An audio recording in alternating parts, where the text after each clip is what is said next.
13번째 노트는 범용 프로그래밍입니다. 범용 프로그래밍.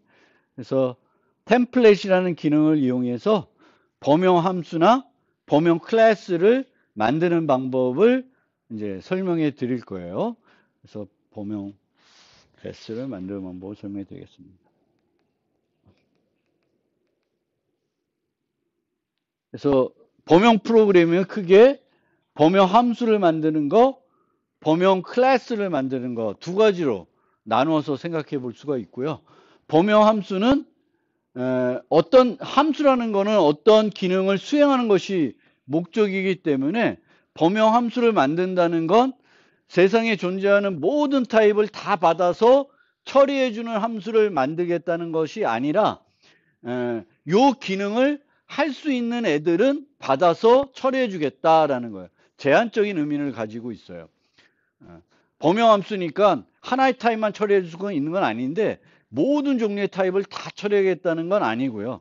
반면에 범용 클래스는 이제 다 세상에 존재하는 모든 타입을 멤버 변수로 유지할 수 있게끔 하고 싶다. 뭐 이런 개념이 됩니다. 그래서 좀 개념이 다르다고 보시면 되겠습니다. 그래서 범용 함수는 보통 세상에 존재하는 모든 타입을 다 받으려고 하는 건 아니기 때문에 받을 수 있는 애들, 처리할 수 있는 애들로만 제한시킬 필요가 있습니다. 그래서 그것을 제한하기 위해서 자바는 인터페이스라는 걸 사용하게 됩니다. 그래서 인터페이스를 이용해서 사용하게 되겠고요. 이제 기본적으로 객체 지향에서는 템플릿 기능을 쓰지 않더라도 상위 타입의 리모컨을 쓰거나 상속 관계에서 상위 타입 쓰거나 인터페이스 타입을 인자로 쓰게 되면은 이제 범용 함수가 되는 거죠. 그래서 템플릿 기능을 쓰지 않더라도 이제 범용 프로그램이 되는 거고요. 근데 이제 범용 함수에서 템플릿을 사용하게 되면은 이제 범용 함수 만들 때 어떤 이점이 있냐면은 편리성을 향상할 수가 있습니다. 첫 번째로는 타입 변환을 하지 않고도 이제 그거를 시스템에서 알아서 해주는 거죠. 내가 타입 변환하지 않고 시스템에서 알아서 타입 변환을 해주게 해야겠고요. 여러 매개 변수 타입의 동일성을 이제 템플릿 쓰게 되면은 보장해 줍니다. 그렇지만 템플릿을 쓰더라도 범용 함수에서는 인터페이스 사용이 매우 중요합니다. 범용 클래스는 이제 그런 거와 달리 이제 아까 범용 함수와 달리 유지하는 값을 제한하고 싶진 않아요. 모든 종류의 타입을 다 유지하고 싶은 형태로 범용 클래스를 만들고 싶은 거예요. 보통 범용 클래스라고 하면 뭘 생각해 보신다면 범용 자료 구조들을 생각해 보면 돼요. 뭐 스택, 큐. 그러면 이 스택에는 원시 타입도 저장하고 싶고 내가 만든 타입도 저장하고 싶고 그런 겁니다. 그래서 그 범용 클래스들은 범용 함수와 달리 인터페이스를 이용해서 뭔가 유지할 수 있는 타입을 제한하는 그런 형태로 코딩하지는 않습니다. 그래서 이 마찬가지로 이제 템플릿을 사용해서 이제 범용 클래스를 정의할 수 있는데 이렇게 범용 템플릿을 이용해서 정의하게 되면은 프로그래머가 직접 타입 변환을 하지 않아도 되고 여러 곳에서 같은 타입의 사용을 보장해주는 장점이 있습니다. 그런데 자바의 이제 템플릿, 자바에서 템플릿의 단점은 원시 타입은 타입 인자로 사용할 수가 없습니다. 그게 단점이고요. 타입 매개 변수를 이용해서 객체를 생성하거나 객체 배열을 생성할 수 없습니다. 이 두 가지 단점이 있는데 이 두 가지 단점이 있는 이유는 뭐냐 하면은 이제 여러분들이 이 챕터를 배우고 나면 C++에서 템플릿을 처리하는 방법과 자바에서 템플릿 처리하는 방법의 차이점을 이해하실 필요가 있고요. 그 차이점 때문에 이게 안 된다는 거예요. 그럼 어떤 차이점이냐면 C++는 이제 템플릿을 이용하는 범용 프로그램이라는 건 뭐냐면은 범용 함수나 범용 클래스를 만들 때 특정 타입을 이용해서 코딩하는 게 아니라 타입 매개 변수라는 걸 이용해서 코딩을 하게 돼요. 그리고 사용할 때 내가 뭘 하냐면은 타입 인자를 지정하게 됩니다. 요번에 나는 int를 쓰겠다. 이번에 나는 student를 쓰겠다. 이렇게 지정을 하게 돼요. 그러면 그 타입 매개 변수를 다 그 내가 지정된 타입 인자로 바꿔야 됩니다. 바꿔서 처리를 해줘야 돼요. 그런데 C++는 어떻게 그 템플릿을 처리해 주냐면 내가 5종류의 타입 인자를 이용해서 범용 함수를 써. 그러면 C++는 5개의 함수를 만들어요. int 쓰는 거, student 쓰는 거, 뭐 double 쓰는 거 이렇게 5개를 만들어서 쓰게 하는 거예요. 그러니까 나는 하나만 정해야지만 실제적으로 결론적으로는 내가 5개 그 타입 인자로 그 함수를 쓰면은 5개 함수를 만들어서 쓰는 거예요. 그렇기 때문에 이런 제한이 없습니다. 다 타입 인자로 코드를 만들어서 인트 코드가 따로 있고 다 있기 때문에 뭐 제한이 별로 없어요. 근데 자바는 내가 5개의 타입 인자를 이용해서 범용함수, 하나의 범용함수를 쓰더라도 5개의 함수를 만들지 않고 하나의 함수만 만들어요. 하나의 함수만 만들었어요. 그리고 그 하나의 함수를 뭘 이용해서 만들까? 어떤 타입을 이용해서 만드냐면은 만들 수 있는 게 오브젝트밖에 없겠죠. 오브젝트는 모든 종류의 객체를 유지할 수 있기 때문에 이 오브젝트를 이용해서 하나의 코드만 생성해서 처리를 해줍니다. 그렇게 오브젝트를 이용하다 보니까 이런 것들이 안 되는 거예요. 이런 것들이. 그래서 이제 장단점이 있는 거죠. C++에서 사용하는 방법과 자바에 사용하는 방법에 장단점이 있고 자바에서는 제가 설명드린 방법으로 하기 때문에 저런 것들이 C++와 비교했을 때 안 된다라는 겁니다. 그래서 이 템플릿이라는 기능은 이제 자바 5 이전에는 없었는데 자바 5부터 이제 들어온 거예요. 그래서 자바 5 이전에는 이제 범용 프로그래밍을 하기 위해서 이런 식으로 오브젝트를 다 이용했어요. 오브젝트 이용해서 만들었는데 이 오브젝트를 이용해서 만들다 보니까 어떤 문제가 있냐면은 여기에 나는 파일스 해가지고 파일 이름을 유지하고 싶어요. 그럼 실제 내가 유지하고 싶은 건 무슨 타입이에요? 스윙을 유지하고 싶은 거예요. 그런데 얘가 받는 건 오브젝트니까 스윙을 보내지 않고 다른 것을 보낸다고 해서 거부할 수 있는 방법, 체크할 수 있는 방법이 없었어요. 그래서 타입 안정성이 하나도 제공이 안 된 거예요. 그래서 이런 문제들이 있었는데 이제 자바 5부터는 저렇게 범용 클래스 때 뭘 지정하냐면 타입 매개 변수, 타입 인자를 이런 식으로 지정할 수 있게 해줘요. 그러면 이제 요 t 자리가 다 뭘로 바뀌는 거예요? 스트링으로 바뀐다고 생각하면 돼요. 물론 오브젝트로 바뀌고 뭔가 안에서 복잡한 일을 하는데 우리는 그냥 그렇게 생각할 필요 없이 이제 내가 스트링으로 쓰면 요 t 자리는 뭘로 바뀐다? 스트링으로 바뀐다는 거예요. 그럼 스트링으로 바뀌게 되면은 이제는 여기에 new integer, 뭐 new double 다른 것들을 전달을 못하게 되는 거예요.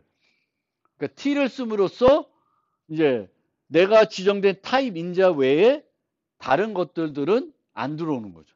그리고 아까처럼 이런 get 같은 거 할 때 타입 변환 같은 걸 내가 안 해줘도 되는 거지. 자동적으로 다 안에서 시스템에서 해주는 거니까 되게 편리하게 프로그래밍을 할 수 있게 됩니다. 그래서 이제 자바는 이제 이 템플릿을 이용해 가지고 좀 효과적으로 범용 프로그래밍 할 수 있도록 C++하고 유사하게 범용 클래스와 범용 함수를 정의할 수 있도록 이제 자바가 이제 자바 5부터 도입해서 제공을 하고 있습니다. 이렇게 제공하고 있지만 이제 내부적으로 처리하는 방법이 C++하고 다르기 때문에 이제 특징이 조금 다르게 나타난다 라는 거고요. 그리고 범용함수는 이제 코드를 만드는 것이 아니기 때문에 이제 엉뚱한 애들이 전달돼서 이제 동작을 안 하는 실행 시간 오류나는 문제를 해결하기 위해서 인터페이스를 이용한 타입 인자의 제한, 이게 또 자바에서는 필수적으로 필요합니다. 그러면 이제 실제 여러분들이 그 범용 프로그래밍을 이용해, 템플릿을 이용해서 범용 함수를 만들고 범용 클래스를 정의하는 방법을 배워야 되는데 실제 응용을 만들 때는 범용 함수나 범용 클래스를 만들 일은 별로 없습니다. 여러분들이 뭔가 게임을 만든다. 근데 범용 함수를 만드는 경우는 거의 없어요. 하지만 여러분들이 응용을 만들 때에는 라이브러리에 있는 기능들은 많이 써야 될 거고, 그 라이브러리에 있는 기능들은 대부분 다 뭘로 만들어져 있냐면 템플릿을 이용해서 범용 클래스나 범용 함수로 만들어져 있습니다. 그렇기 때문에 여러분들이 범용 함수나 범용 클래스를 정의하지 않아도 범용 클래스나 범용 함수를 사용할 줄은 알아야 돼요. 그래서 먼저 사용법, 그리고 여러분들이 많이 쓸 것 같은 이제 범용 자료 구조들에 대해서 좀 소개를 하고, 그 다음에 이제 범용 함수, 범용 클래스를 정의하는 방법을 설명해 드리겠습니다. 그래서 자료 구조를 여러분들이 대부분 배울 거고, 저의 자료 구조 수업을 들으면은 각 자료 구조를 설명드리고 끝에 가서는 각 언어에서 그 자료 구조를 쓰고 싶으면 어떤 클래스 쓰면 된다, 이런 걸 설명하고 있습니다. 근데 이제 그것 때문에 이제 좀 알고 계실 수도 있는데, 자바에서 기본적인 많이 쓰는 자료 구조들을 살펴보면은 어레이 리스트라는 게 있어요. 근데 이 어레이 리스트는 언제 소개했냐면은 배열 챕터에서 끝에 가서 소개를 했습니다. 그래서 어레이 리스트라고 하는 게 있는데, 이제 자바는 이 어레이 리스트를 많이 안 써요.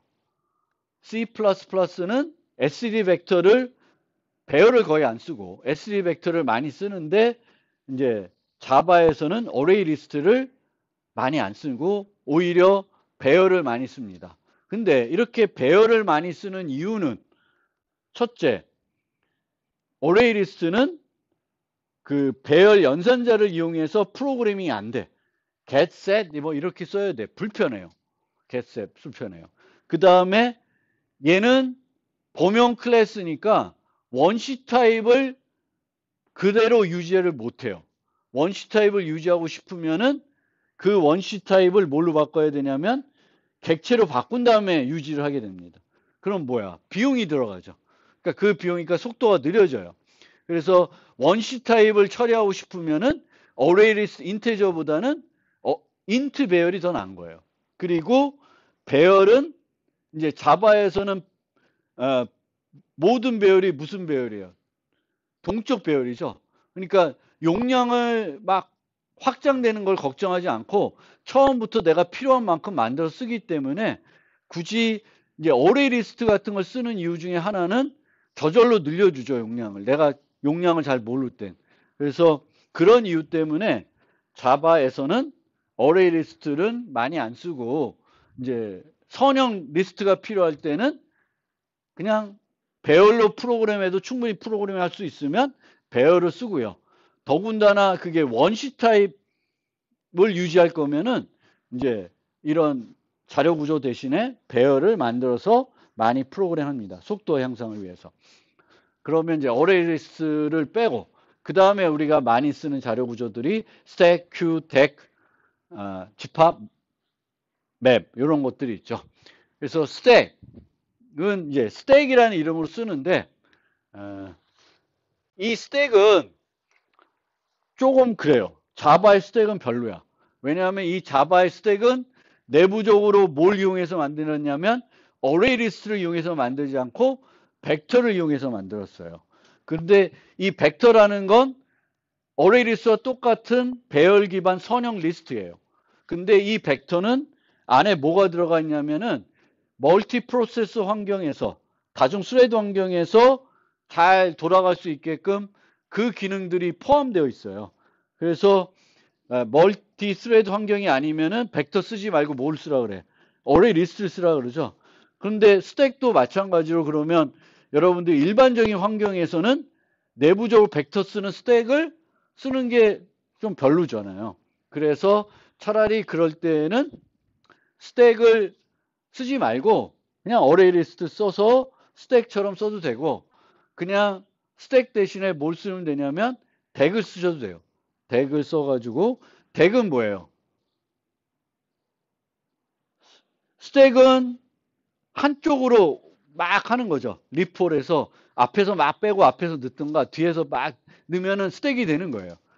큐는 뒤에서 넣고 앞에서 빼는 거고요. 덱은 양쪽으로 다 빠른 거예요. 그러면 덱을 만들어 놓고 한쪽에서 빼면 그게 뭐가 돼? 스택이 되는 거죠.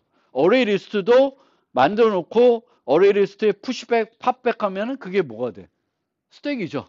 그래서 그렇게 이제 스택을 필요할 때 쓰시면 돼요.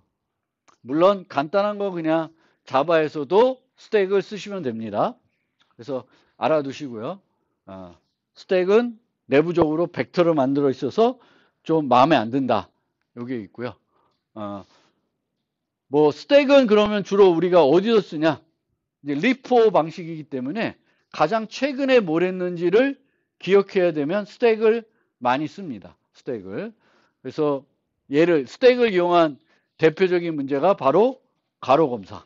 그래서 가로는 이제 닫힌 가로는 뭐랑 매칭해야 되면은 가장 최근에 연 가로는 매칭해야 돼요. 그래서 가장 최근 요런 개념이 나오면 스택 쓰셔서 문제를 해결하시면 됩니다. 그래서 열린 가로 만나면은 스택에 넣고 닫힌 가로 만나면은 스택에서 뽑아가지고 쌍이 맞는지 보면 됩니다. 그래서 그런 이제 최근에 뭘 했는지를 기억해야 되면 또 뭐 뭔가 일을 해야 되는데 취소를 해야 된다. 취소한 걸 제시해야 된다. 이런 경우도 스택을 이용하면 돼요. 왜냐하면 스택에 계속 넣으면 가장 최근에 한 일이 어디 있어요? 스택 탑에 있겠죠. 그럼 그 일을 다시 실행하면은 취소시킬 수가 있습니다. 그러니까 그래서 취소하고 뭐 이럴 때도 스택을 많이 쓰고 그렇습니다. 그 다음에 이제 뭐가 이렇게 넘어가? 왜 갑자기 덱이 나오지?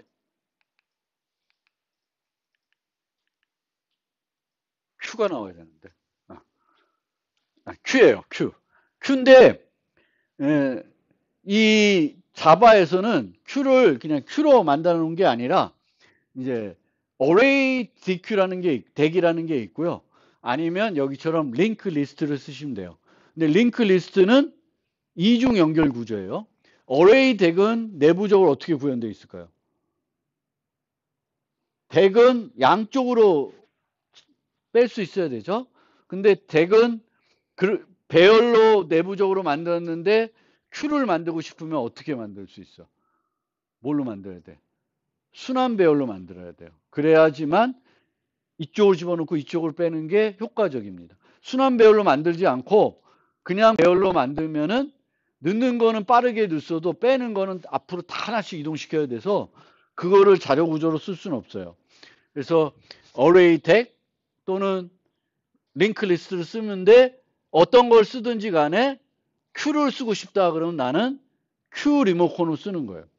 array dec에서 덱으로 쓸 수도 있는데 이제 Q를 필요할 때는 array deck 또는 링크 리스트 쓰시면 되겠고 사용할 때는 이제 Q로 쓰시면 돼요. Q로 쓰시면 되겠고 얘는 함수가 이제 버전들이 보면 add, get, remove 버전이 있어요. add, get, remove 버전이 있고 offer, pick, poll 버전이 있습니다.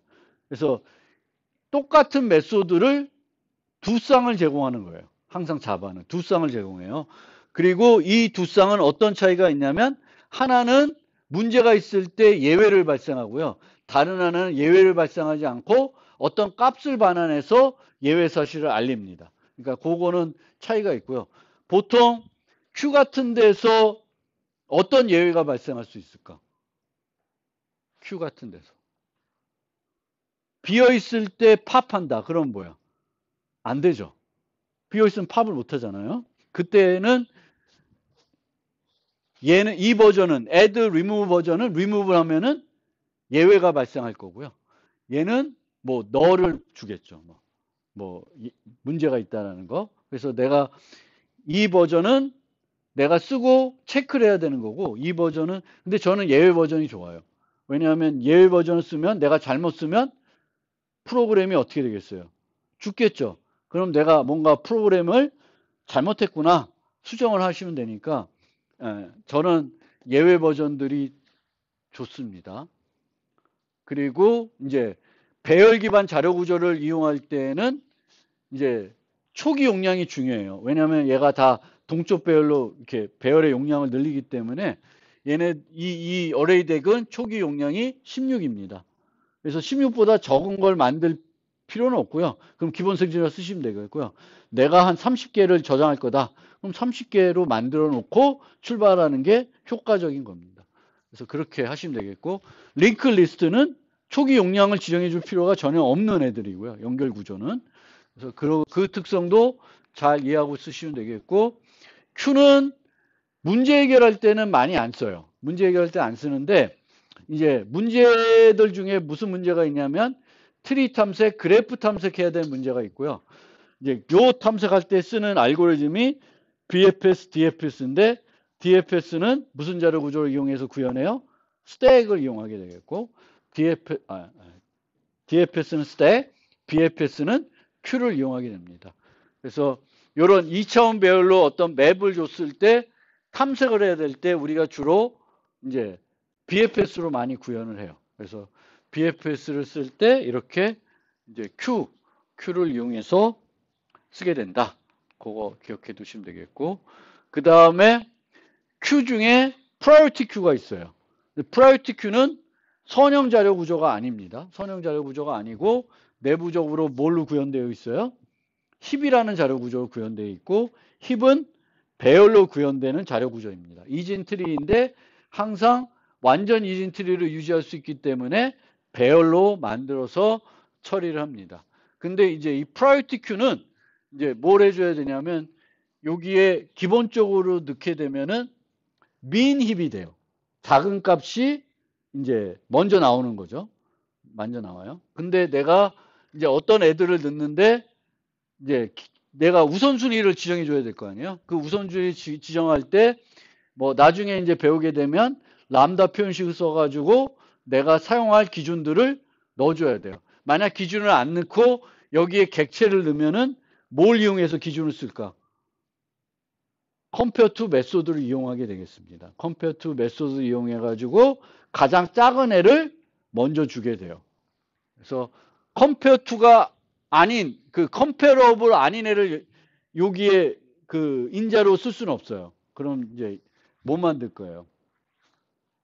그래서 priority queue가 되겠고 그 다음에 이제 set과 map 여기 있고요. 집합 자료 구조 그리고 맵 자료 구조. 집합은 집합 개념 다 아시는 거죠, 그렇죠? 집합은 중복을 유지 안 하는 거예요. 그래서 빠르게 있냐 없냐를 알려주는 그런 자료 구조인데 내부적으로는 크게 두 가지 방법으로 구현합니다. 트리 셋, 해시 셋 이렇게 돼요. 해시 맵, 트리 맵. 그래서 해시 셋은 해싱 기술을 쓰게 되겠고 그리고 트리 셋은 해싱이 아니라 균형 이진 검색 트리를 이용해서 구현이 되는 겁니다. 그러면 해시셋을 쓸 때는 내가 저장한 애는 뭐를 꼭 만들어줘야 돼요? 아까 배운 뭘 만들어줘야 돼? 해시코드랑 equals 메소드를 잘 만들어줘야 돼요. 해시코드만 만들면 안 되고 equals를 같이 잘 만들어줘야 돼요. 왜? 충돌이 일어날 수 있기 때문에 항상 해싱에서는 값을 같이 저장해 놔요. 그리고 그 위치로 가서 있냐 없냐를 볼 때 항상 equals 이용해서 저장된 애와 검색한 애가 같은 애인지를 확인하게 됩니다.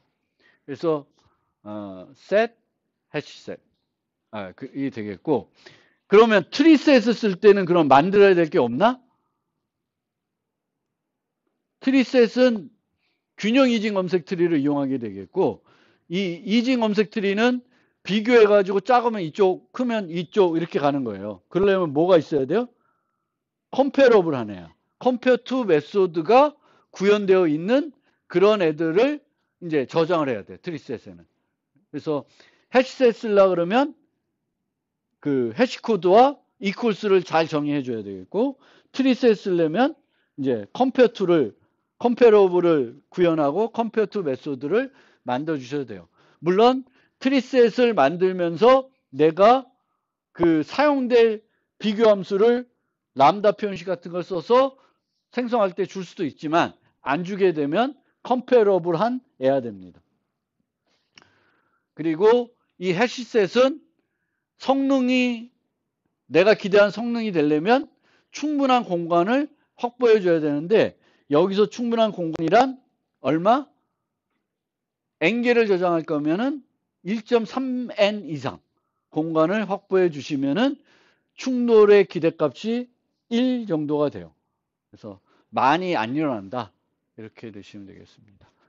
그래서 그런 거고, 이제 자바에는 이제 일반 셋들 이렇게 있고, 또 뭐가 있냐면 이넘 셋도 있어요. 이넘 맵. 그래서 이넘 셋은 이제 유지하는 객체들이 뭐만 유지할 수 있어요? 열거형 상수들만 유지할 수가 있습니다. 그래서 여기 보시면은 중복 문제, 이 배열에 중복된 요소가 있는지 없는지 보는 거. 그러면은 여기에 보면은 이제 그건 안 나왔다. 자료 구조가 아니어서 이렇게 했나 보다. 여기 보면 하나 보시면, 여기에 보면은 해시셋을 어떻게 만들고 있어요? new 해시셋 안 하고 해시셋.new 해시셋이라는 스태틱 함수를 이용하고 있어요. 이게 되게 최근에 추가된 스태틱 함수인데, 여기에 리스트 렌스를 줬죠. 그러면 리스트의 렌스가 100이야. 그럼 배열의 용량이 100이 되는 게 아니라 얼마가 돼요? 130으로 확보해 줘요. 1.3배. 그래서 나는 내가 저장하고 싶은 애가 n개다. 그러면 라이브러리에 정의되어 있는 적재주를 고려해서 그만큼의 배열을 확보해 줍니다. 예전에 어떻게 만들었냐면은 여기서 new 해시셋 하면서 1.3 곱하기 뭐 이렇게 해가지고 내가 용량을 지정해 줬는데, 그게 번거로우니까 얘를 만든 거예요. 그래서 나는 n개 저장하겠다. 그러면은 그 n개를 저장했을 때 충돌이 적게 날 만한 용량의 배열을 확보해 주는 거예요. 그 다음에 이제 어떻게 하고 있냐면은 모든 애들을 집합에 저장해 보는 거예요. 그러면 나중에 저장하면서 얘는 뭘 하고 있냐면은 저장하기 전에 집합에 있나 없나를 보고 있죠. 있으면 중복이 있는 거니까 거기서 끝내고 있습니다. 그래서 이렇게 구현할 수 있는데, 얘보다 더 효과적인 방법은 요 if문을 없애는 거예요. if문을 없애고 return false가 아니라 뭘 하면 돼? 셋의 크기와 리스트의 렌스를 비교하면 돼요. 그러면은 만약 셋의 크기와 리스트 렌스가 같지 않아, 그러면 뭐가 있는 거야? 중복된 애가 있는 거죠. 그래서 이 if문은 계속 확인하는 것보다 그거 확인하지 않고 그냥 n개를 확인 없이 저장하는 게 보통은 더 효율적일 겁니다. 그래서 보통은 우리가 짤 때 반복문 설명드릴 때 말씀드렸지만, 조기에 종료를 시킬 수 있으면은 그걸 확인하는 어떤 조건문을 반복문에 넣어가지고 프로그래밍 하려는 경향이 많은데, 그게 오히려 성능을 나쁘게 만드는 요소가 될 수 있어요. 왜냐하면은 불필요한 비교가 많아지고요. 특히 파이썬 같은 경우에는 이 if문이 있고 없고가 성능에 되게 큰 차이가 나요. 그래서 그렇게 생각하시면 되겠고, 항상 이제 이걸 보시면은 이제 그 한 가지 문제는 여러 가지 방법을 해결할 수가 있습니다. 그래서 소팅해 가지고 양 옆에만 검색하는 방법이 있고, 이렇게 집합을 이용하는 방법들이 있습니다. 그 다음에 맵은 set과 똑같은 자료 구조인데 키만 저장하는 게 아니라 이제는 키와 어떤 값을 연관시켜서 쌍을 저장하는 거예요. 그래서 여기서 목적은 요 키와 연관된 값을 빠르게 얻기 위해서 쓰는 자료 구조가 맵이라는 자료 구조고요. 이 맵도 아까 봤던 set과 마찬가지로 해시셋, 해시맵, 트리맵 두 종류가 있습니다. 그래서 내가 어떤 거를 쓰고 싶은지에 따라서 이제 쓰시면 되겠고, 보통 집합에서는 내가 똑같은 걸 집어넣으려고 그러면 add 할 때 안 들어가요. 근데 맵은 put 하게 되는데, put 할 때는 키만 put 하는 게 아니라 키와 값을 쌍을 넣게 되죠. 그래서 이미 여기처럼 지브라가 5인데 다시 put 하면 얘가 안 들어가는 게 아니라 뭐가 바뀌어요? 요 5라는 값이 뭘로 바뀌는 거야? 8로 바뀌는 거예요. 그래서 그 set과 맵의 차이, 그거를 이해하시면 되겠고, 이제 이런 문제들 풀 때도 맵을 이용하면은 효과적으로 해결할 수가 있습니다. 요것도 자, 이거 보세요. 이 문제를 한번 보면 K번째 독특한 문자열 찾기. 그러니까 독특한 문자열이라는 건 문자열 목록이 나오는데 한 번만 등장한 문자열들이에요. 근데 그게 한 개가 아니라 여러 개가 있는 거죠. 중복되어 있는 문자열도 있고 한 번만 등장한 문자열도 있어요. 근데 그 문자열 중에 뭘 달라는 거예요? K번째 문자열을 결과로 달라는 거예요. 그러면 처음에 여기까지 하는 건 뭘 하는 거냐면은 뭘 하는 거예요? 문자열 빈도수 배열을 만드는 거예요. 이 문자열이 한 번 나왔는지, 세 번 나왔는지, 5번 나왔는지 보게 되는데, 요것도 코드가 이렇게 짜지 말고, 잘못, 제가, 이거 수정이 안 돼 있는데, 어떻게 짜냐면, 여기는 어떻게 했냐면, W가 있는지 보고, 있으면 get 해가지고 플러스 1에서 put 하죠. 아니면 else put 하는데, 저 필요 없고, 이렇게 한 줄이면 돼요. map, put, w, map, get, default, get default 뭐지? 이름 까먹 get default 5인가? 그래서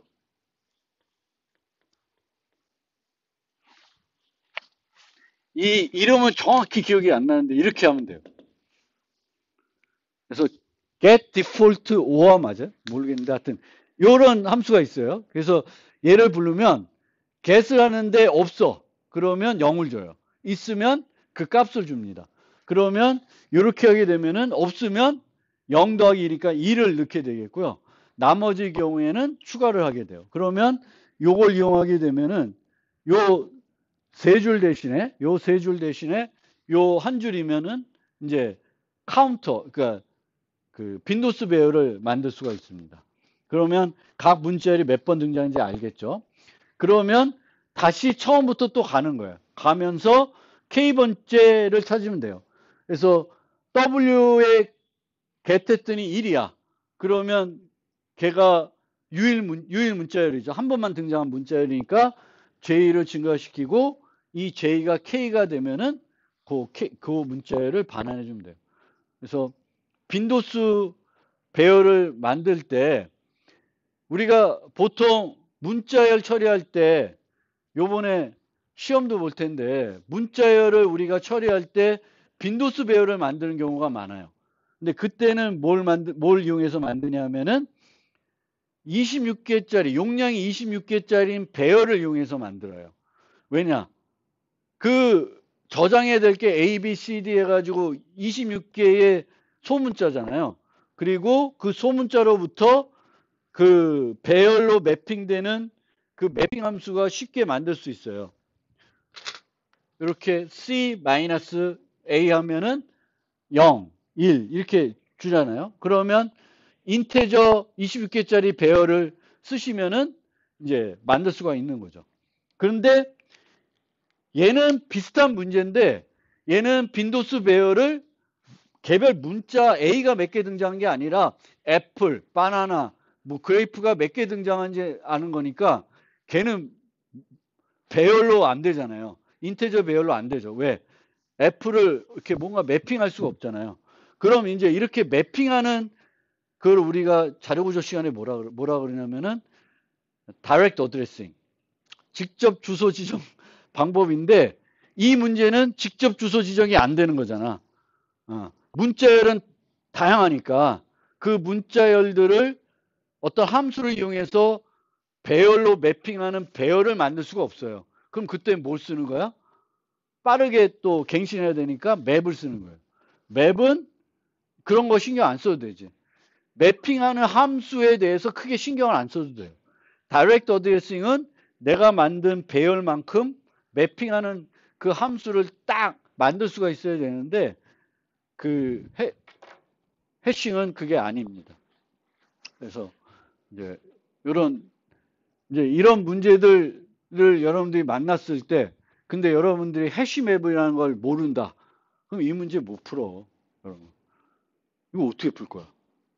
이런 게 어려운 문제 아니거든요. 이거 되게 심플한 문제인데 자료 구조를 모르면 못 만드는 거죠.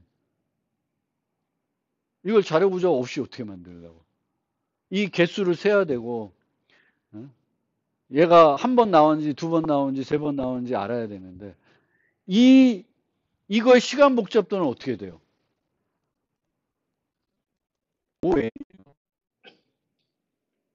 포르프가 두 개지만 첫 번째 포르프도 한번 쭉 가고 끝나죠.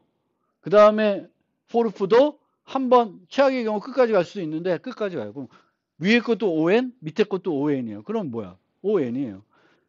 저 주어진 배열의 크기만큼만 비용이 비례해서 늘 소요되는 거예요. 그럼 되게 효율적인 거거든요. 효율적인 알고리즘. 근데 어려운 알고리즘 아니고 여러분들이 이 문제 어떻게 하게 하려고 머릿속으로 생각하면 이제 떠오를 수 있는 아이디어인데 자료 구조가 모르면은 구현이 못하는 거죠. 캐릭터 배열, 뭐 문자 빈도수 배열 이런 거는 많이 해봤으니까 만들 수 있는데 문자열 빈도수 배열을 만들려면은 맵을 안 쓰고는 만들기가 힘듭니다. 그 다음에 이제 자료 구조는 기본적으로 스택, 큐, 덱, 선형 리스트, 그 다음에 집합 맵, 요 정도 알고 계시면 돼요. 그래서 이런 자료 구조들을 이제 이번 학기 끝나면 자료 구조까지 배우고 나면은 잘 활용하실 줄 알아야 되겠고요. 그 다음에 이제 자바에는 collections라는 클래스가 있어요. 그래서 여기에 또 함수들이 많이 있어요. 스태틱 함수들. 그러니까 C++에는 이런 함수들이 어느 헤더에 많이 있냐면 알고리즘이라는 헤더에 많이 있습니다. 그래서 여러분들이 C++ 문제 풀 때는 알고리즘에 있는 함수들을 내가 잘 알고 필요할 때 가져다가 쓸 줄 알아야 돼요. 자바는 어떤 것들을 또 잘 알아야 되면 이 컬렉션스에 있는 것들. 그래서 여기 보면은 max, min, reverse, rotate, shuffle, sort 이런 것들이 다 있어요. 그래서 이제 내가 sort를 하고 싶다. 그럼 컬렉션스의 sort를 이용해서 정렬하시면 되겠고. 물론 이제 자바는 이 자료 구조를 안 쓰고 뭘 많이 쓴다 그랬어요? 배열을 많이 쓴다 그랬죠. 그럼 배열과 관련된 여러 가지 이런 비슷한 함수들은 어디에 있어? 컬렉션스가 아니라 어레이스에 가면은 또 거기에 sort 있고 뭐 바이너리 서치 있고 뭐 별의별 거 있죠. 그러니까 그런 거를 내가 배열로 그 데이터를 유지하면은 내가 각 필요한 것들을 만드는 게 아니라 내가 필요한 것이 arrays라고 하는 데 스태틱 함수로 있으면 그걸 가져다가 쓰시면 되고 이제 없으면 만들어야 되겠지만 그렇습니다. 그리고 좀 특수한 자료 구조도 있는데 그것까지는 이제 설명하기는 그렇습니다. 그래서 이제 요 다음부터는 뭘 설명하냐면은 범용 함수를 정의하고 범용 클래스를 정의하는 방법을 설명드릴 건데 요거는 다음 주 목요일 날 설명해 드리겠습니다. 오늘은 여기까지 하고 월요일 날은 시험 봅니다. 네.